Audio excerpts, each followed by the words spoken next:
Good night.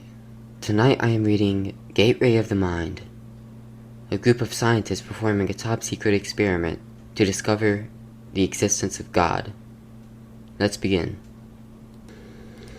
In 1983, a team of deeply pious scientists conducted a radical experiment in an undisclosed facility. The scientists had theorized that a human without access to any senses or ways to perceive stimuli would be able to perceive the presence of God. They believed that the five senses clouded our awareness of eternity, and without them, a human could actually establish contact with God by thought. An elderly man who claimed to have nothing left to live for was the only test subject to volunteer. To purge him of all his senses, the scientists performed a complex operation in which every sensory nerve connection to the brain was surgically severed. Although the test subject retained full muscular function, he could not see, hear, taste, smell, or feel. With no possible way to communicate with or even sense the outside world, he was alone with his thoughts. The scientists monitored him as he spoke aloud about the state of mind in jumbled, slurred sentences that he could not even hear. After 4 days, the man claimed to be hearing hushed, unintelligible voices in his head. Assuming it was an onset of psychosis, the scientists paid little attention to the man's concerns. 2 days later, the man cried that he could hear his dead wife speaking to him, and even more, he could communicate back.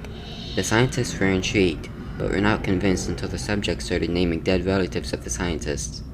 He repeated personal information to the scientists that only their dead spouses and parents would have known. At this point, a sizable portion of scientists left the study.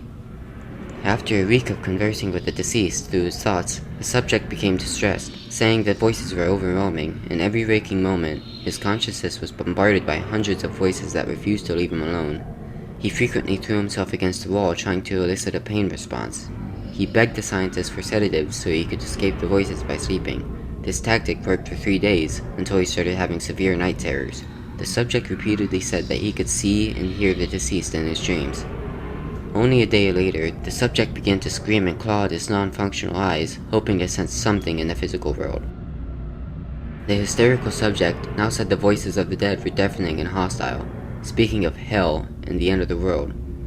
At one point he yelled, "No heaven, no forgiveness," for 5 hours straight. He continually begged to be killed, but the scientists were convinced that he was close to establishing contact with God. After another day, the subject could no longer form coherent sentences. Seemingly mad, he started to bite off chunks of flesh from his arm. The scientists rushed into the test chamber and restrained him to a table so he could not kill himself. After a few hours of being tied down, the subject halted his struggling and screaming. He stared blankly at the ceiling as teardrops silently streaked across his face. For 2 weeks, the subject had to be manually rehydrated due to the constant crying. Eventually, he turned his head, and, despite the blindness, he made focused eye contact with the scientist for the first time in the study. He whispered, "I have spoken with God, and he has abandoned us," and his vital signs stopped. There is no apparent cause of death.